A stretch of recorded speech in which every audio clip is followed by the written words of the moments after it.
Hey guys, তো কেমন আছেন সবাই? তো যেহেতু আমাদের বাড়িতে মাসিরা এসছে, তো ধরতে গেলে অনেক বছর পরে এসছে, তো এই জন্য দেখুন আমাদের বাড়িতে কিন্তু আজকে রান্না হচ্ছে ফ্রায়েড রাইস, আর তার সাথে হচ্ছে চিকেন কষা। তো ওইদিকে কিন্তু ফ্রায়েড রাইসটা আমার দিদিই করছিল।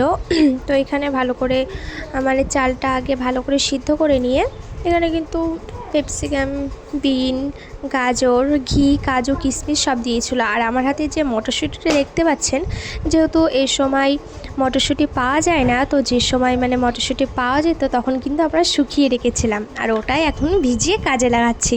তো আপনারাও এমন চাইলে করতে পারবেন। তো এইদিকে দেখুন দিদির কিন্তু প্রায় হয়ে গেছে, আর এদিকে একটু মানে টেস্ট করে দেখছিলাম কেমন হয়েছে। তো খেতে কিন্তু সত্যিই দারুণ হয়েছে। আর এদিকে কিন্তু আমার মা চিকেনটা ধুচ্ছিল। আর দেখুন আমাদের প্রায় রান্না হয়ে গেছে। তো প্রথমে আমি মাছ দিয়ে খেয়ে নিচ্ছিলাম, তো তারপরে চিকেন দিয়ে খেয়েছিলাম। সত্যি খুব টেস্টি হয়েছে। কে ভাইটাটা আজকে